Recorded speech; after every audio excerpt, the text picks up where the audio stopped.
So, good morning. First of all, thanks to... just 1 second, sorry.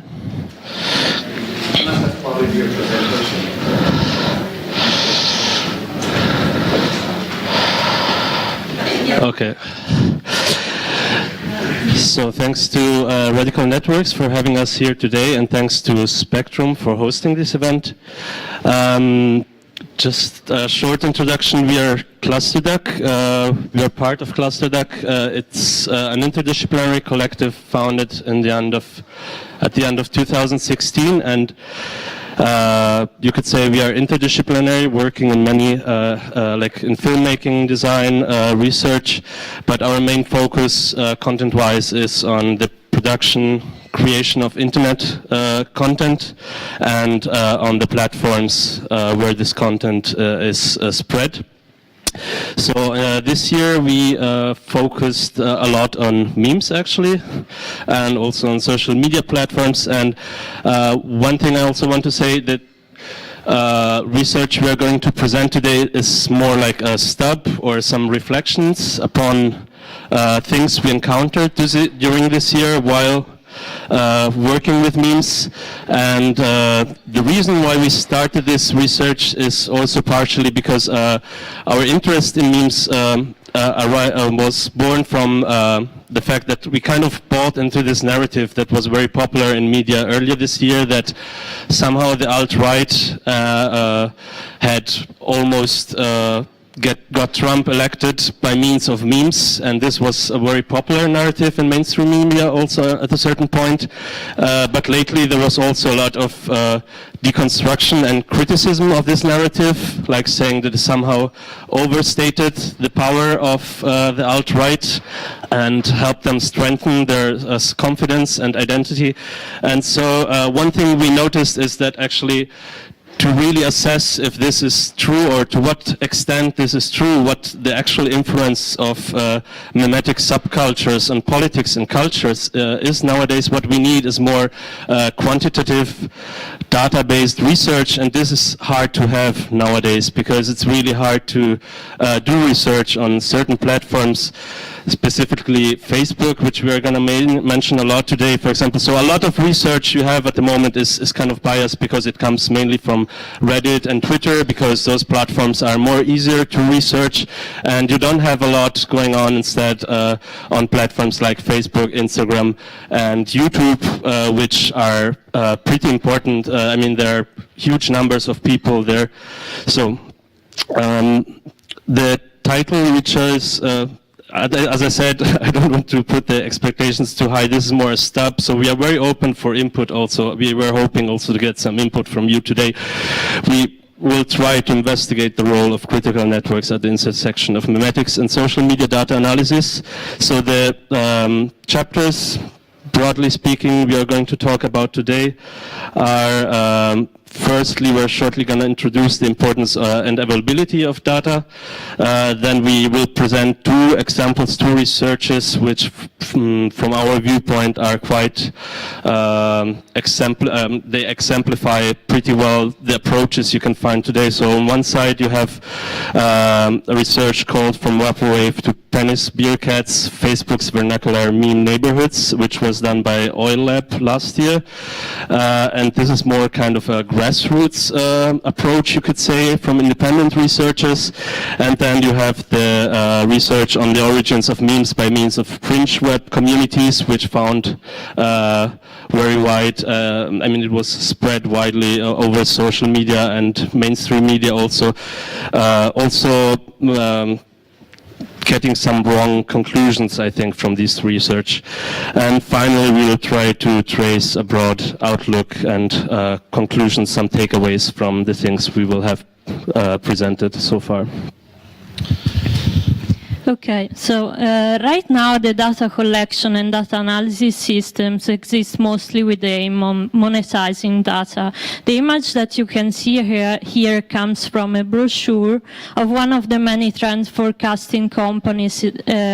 It's called Next Atlas, and is mainly used by advertising agency because they say that they can forecast the future, the trends of the future, and of course they don't at the moment. We called them to make a free trial with them to see how this platform works, and we have to talk with 1 hour with them to have a free trial that expires in just 24 hours, because one account with Next Atlas costs around 2,000 euros per year, so 20,000 euros per year. So let's say that they make the data count a lot.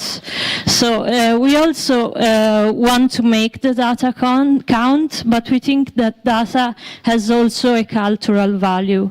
Like many other researchers, activists, and academics, we think that data coming from social network platforms can be relevant for research, and the right to have free access to them should be demanded, considering all the privacy and anonymity and limitation terms as free rights.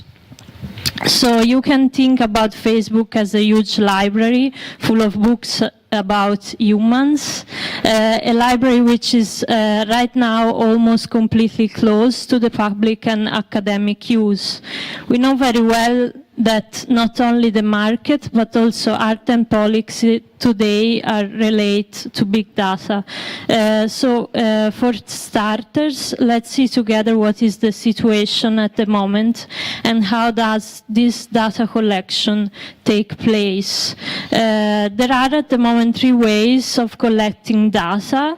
The first way is direct database access, which is spontaneous donation of data from social networking service, which is very rare actually. The second way is through sanctioned API, so when a service or software communicate with components of a social media platform, and this is legal, this is allowed by social media services. And the third way is interface crawling, so the ones going on with spiders and bots, and which at the moment is not so legal, we will see. So about direct database access, usually it happens when a social network service decide to donate his data to a research institution. Twitter, for example, usually donate with a bit of delay his archive to the Library of Congress. So this way, let's say each of the ways has a pro and contra for researchers. With direct database access, you are perfectly legal, it's well structured, and it's already anonymized, so you can use you can use it for your researches without any problem. The second way at the moment is valid just for Reddit and Twitter. You can access to Reddit API through pushbit.io. This is one of the third-party services. About Twitter, there is different services. One is streamdata.io, which is granting to researchers the 1% of all the data streaming you get from YouTube, from Twitter, which is actually quite a lot. And there are other software like the University of Indiana Observatory on Social Media, OSOME, that they made several tools trending this trend tool, for example, we use it for our presentation, while Facebook at the moment is not offering any proper service for data sharing, with the exception of a very recent initiative, which is actually a fake one in our opinion. And this is because, of course, you remember about the dramatic data access restrictions and the deprecation by Facebook of most of its API following the Cambridge Analytica scoundrel. The third way is user interface crawling, which is using bots or spiders to communicate with the user interface directly and gather data. This way is, of course, quite illegal, so it has problems when you go to use your data for academic publication, because the ethic can be subjected to restriction, the use of data that is collected this way, let's say, because of course it violates the terms and conditions you subscribe, you accept the moment you register on Facebook. Many of these ways to access data are violating these terms, so legally they can't really be of any use. So what happened after the Cambridge Analytica scandal, as we know, is that Facebook deprecated, the access to certain data was restricted, and officially to protect, of course, its users. That was the official justification, but we see this critically because, as mentioned at the beginning, if you use this data, if you want this data for marketing purposes, there are many ways to access it, and there are many ways to use it, because of course this is the model on which Facebook works and on which it makes money. But as a PR operation and to show that it was somehow aware of the importance of data for academic research, Facebook launched an initiative which claimed to intend to give access to researchers to large amounts of its data. Actually, when you, I would welcome if anyone of you has more experience or information about this, because the thing that, at least for me as an independent grassroots researchers, trying to get more information about this initiative was very hard. It's very opaque in my view. If you do a little bit of research, you find a lot of websites where this initiative is presented, and it mentions the foundations which are involved and the universities which are involved. So clearly there will be high-profile academic groups which will have access to this data. So in a way, I'm not saying this is not true, but what I'm saying, what I think is critical about it, is that if you are not part of established academic institutions, you don't have access to this data. And that's, I think, something we should address critically. Because what we, as Silvia already mentioned, what changed is that all this software you could use before to get data from Facebook is not working, or potentially will stop working very nearly in the future, and this is actually something we should, I think, address critically, because I think everyone should, of course, under all the anonymization processes should take place, and the data should be anonymized, of course. This goes without mentioning, but it should be accessible, I think, to anyone, also to grassroots researchers or researchers that don't have Stanford University or whatever big prestigious academic institution helping them to access this data. Actually, this is an example. Now we are going into one of the first practical examples. This is the research done by OwnLab in 2017, and I think this is interesting because this showcases what was possible, or still partially is possible, but under much more restrictions. If you use, this research was done using NetWits, so that was one of the applications that Silvia mentioned, and was done in 2017 by Hagen Foundation and Mark Tutors in collaboration with Carlo Di Gaetano. And what they did is researching Facebook pages, Facebook groups, and tracing the connections between them. And so this is what they got from their research. And as I mentioned, they call this vernacular neighborhoods. And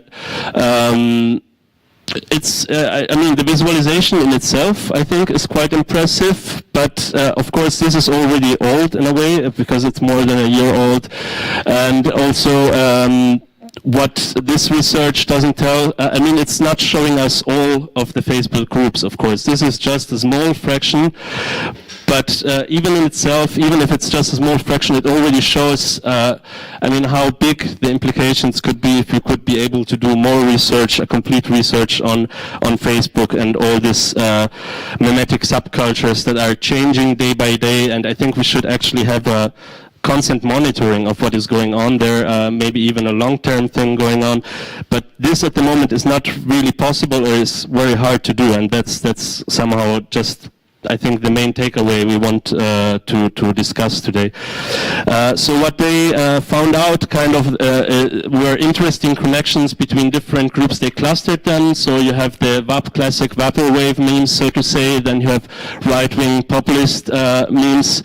You have a group, a cluster that they decided to call Western nationalism, and a cluster they decided to call imperial memes.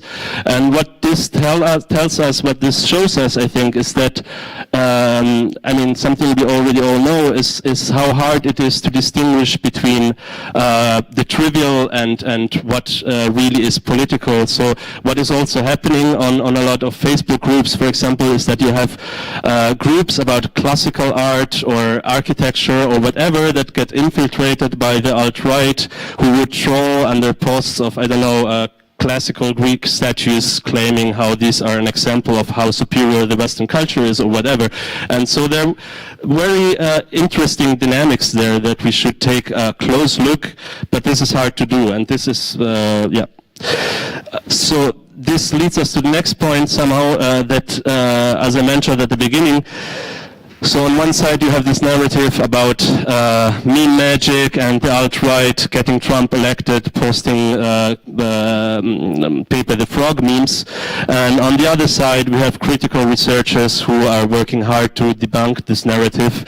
And it would be much easier, I think, if we would have access to the data to really research. Also now, I mean, what we are seeing, and as we will mention later, is that actually of course, what is happening is that we have institutional powers that are kind of interfering in these groups and manipulating, doing intelligence operations, basically. You have this also going on from a lot of actors. I mean, also now, for example, with the European elections coming next year, there are efforts from the European Union to finance NGOs and groups who work against fake news. I mean, this is of course something that on one side is interesting, but on the other side should be critically addressed as well, because it's not always clear on these groups who is an institutional backed actor and who is just a normal person, and this is a big problem, as you may realize. So next, okay. In the time following Brexit and Trump election, there has been a lot of media buzz about filter bubbles prevent us from having control on the local and objective political climate, and on how social networks make us lose touch with reality. So one of the motivation, yeah, we talked already about that.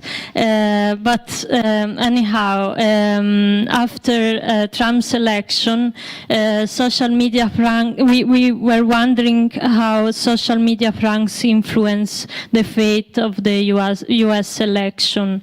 After that Trump won, there was a large debate about fringe communities and how Paul and Gab and the Donald could influence the mainstream communities, and how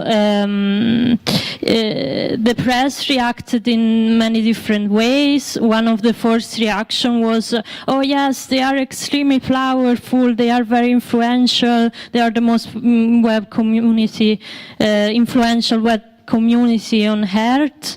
And after a while they started to think, oh no, we should not name them because we are doing publicity to them by name them. And if you know about kek and what is kek magic, if you ever hear that thing, kek is basically the god of the alt-right. It's a magic frog. Is actually an old Egyptian god that they found on the internet, all these kind of connections, and they decided that kek, the original name of the Egyptian god, was the god that protects the alt-right because it was a frog, and it has a lot of connection with magic. So they talk about magic and how if you invoke a frog, this can bring power to you, and it is actually real if you think it in a mediatic way, because they are able, the alt-right, to manipulate all the press and all the bad talking about them at their advantage. So what happened here is we can use the Osome tools that I was telling you before to see what is the hashtag Pepe the Frog reaction. Oh, okay. So yeah. So there's this research that they thought, okay, how can we fight against Pepe magic and Kek's magic with science? So they decided to make a research which is called On the Origins of Memes by Memes of Fringe Web Communities, and it is a work compiled by various universities. I will not list them because we don't have time, and their goal was to understand how fringe communities can disseminate and memes and influence mainstream communities. The study works as such. They create a database scraping from Paul, the Donald, which is the subreddit the Donald, which was the base of alt-righters in favor of President Trump, and Gab. Gab is new social media which has become a place for alt-righters and hate speechers and racial speech because of his claim and his I mean, in the front page of Gab, you read that a social network that champions free speech, individual liberty, and free flow of information online. So they don't have any censor. As far as I know, correct me if I'm wrong, but this was an answer to alt-right profiles being censored on Twitter. So it's Twitter for the alt-right, basically. Okay, so what they do is that they gathered all images and memes, or any kind of images, also image about famous people or events, history events, and then they gather a second data set, which is from mainstream communities, so Reddit, 4chan, and Twitter in general. We don't have Facebook because of the problem you already know, and the third data set is from Know Your Meme, which is the meme archive, and is used as annotation purposes. So what they do, basically, okay, we can see the pie pipeline here. They gather data from the first database, so the fringe communities database. They create clusters of images, so they group the clusters. From the cluster, they individuate medoid, which is the most similar image of all the images you have. Then they confront the medoid with the annotation dataset, so with the know your memes information, and they get what it is. They get, this is, for example, this meme is this a pigeon, okay? But they can also get, this is a picture of Trump, this is a picture of Sanders, etc. Then they confront the first data set, the one from fringe communities, with the second one, which is the one from mainstream community. And with this kind of system, they can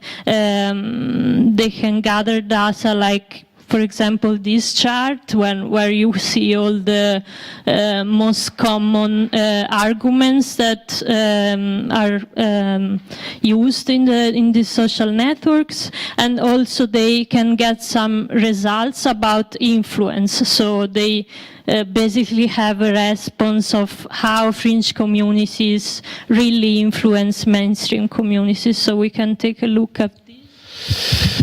Yeah, so basically I will rush through this because we are out of time, but basically what mainstream media made out of this was the left-hand meme somehow. What came out of it was, Paul and the Donald are more influential, were the most influential communities during the presidential campaign, and the takeaway that most media got from this was somehow that the alt-right communities were somehow setting the tone of the discussion on the internet. And but this, of course, is not what the research was actually saying. What is more interesting is that the research pointed out, for example, that the Donald had greater influence for the number of memes posted on it, and that this could be partially traced back to the fact that the Donald actually was also getting financial support from the official Donald Trump presidential campaign. So I think one thing we could take away from this is that we urgently need more investigation on the impact and the role of institutional or para-institutional actors in supporting certain fringe communities or in interacting with certain fringe communities, and how this influences the bigger picture. And also one thing that should be critically pointed out is that also the authors of this research were somehow pointing out how the research could be used to trace memes that could be identified as hate speech on certain groups. And so we know that based on this, for example, Facebook is, for example, an image that we used to promote an event on Facebook was censored because it was including Pepe the Frog, and this was identified by Facebook as a hate symbol. But I think this is also something critical. Because you can't. Memes are in a way floating signifiers. They're not. They're still very contested. It's so to say the terrain where we are fighting right now. So you cannot easily just label one picture or a meme as hate speech. It's not as simple as that. And the recent example is, for example, the NPC meme, which came out over these days and is that came also out in public discourse as an alt-right meme. But this is only partially true, because now we have many actors from the leftist groups and leftist scene which are trying to reappropriate this meme, because it's actually a meme that can be somehow manipulated very easily. Unfortunately, I think we don't have time. I would like to dive more into this meme and explain what the background is. Maybe you can do that in the Q&As. So shortly to that's just to mention the communities that are missing. I think we have to jump over that. For the conclusions, we just wanted to present what we think should be the approach that we would encourage. So that's more a grassroots approach by you could say fittingly critical networks, by grassroots critical networks who somehow get data from social media and use it to analyze what is going on. Okay, so we have 3 projects going on at the moment with our collective. One is Delicious Links. It is basically a group of Telegram chats with different arguments, with any of you can participate, and the chats are linked to a website archive through bridgebots, which directly, pass the information to the website, our website, which is online, and we sent us link. I don't know if you remember Delicious. This was a very old software where you can save links of you're interested. The second project going on is MEMEPROPAGANDA Labs. It's a project which we are taking part to this project, which actually is a very huge project, and the project is affiliated with the Philosopher's meme blog that I advise you to read because it's a very great blog, and it would be, basically what we are doing with Delicious, but hugely. So it will link not just Telegram chats, but also Discords and also Facebook group, and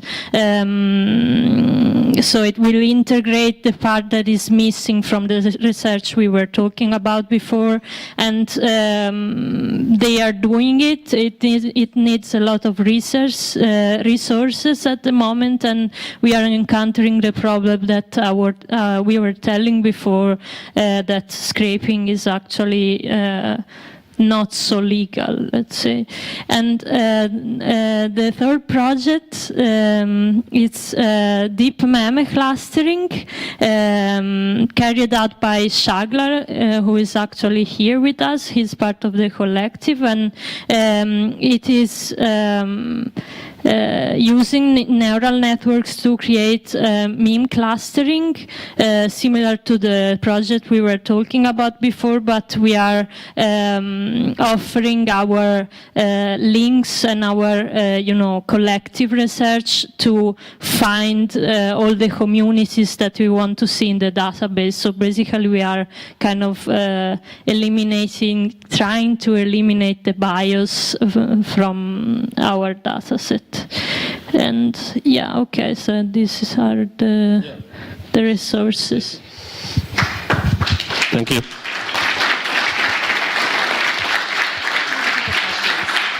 Thank you. So, can you do me a favor when I ask a question? Can you repeat it on the microphone for the live stream? Okay. Oh, actually. So yeah, we have time for maybe like 2 questions. Does anyone have one? Okay. Oh, okay. All right. Well, we'll start with you. Yeah, so you gave us a ton of really awesome information. If we want to follow up on this, what's the best way to do that? I'm sorry, I didn't get the question. So,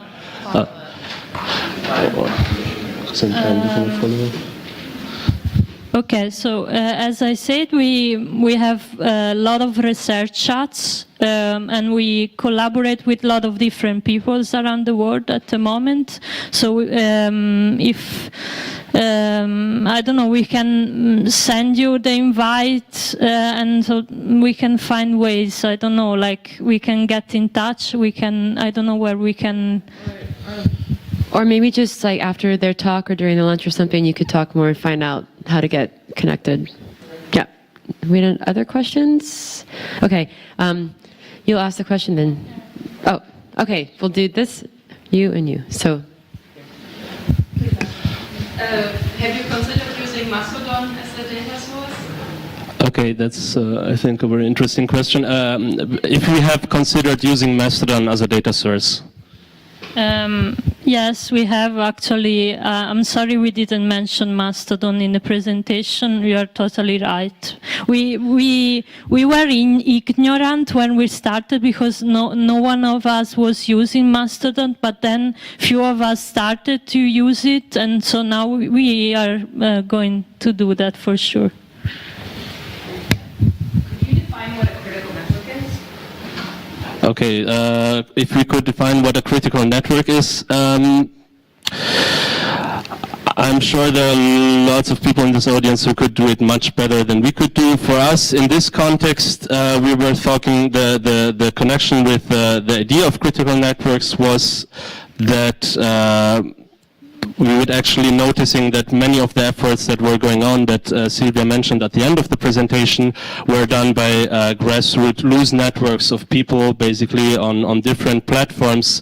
And so in that term, I think the term critical is less defining a technical aspect, but more cultural, political stance by these networks and the purpose for which the data collected by these networks would be used. Yeah, so I wanted to ask how do you actually anonymize this data at the same time keep some of the relevant source information, for example? Yeah.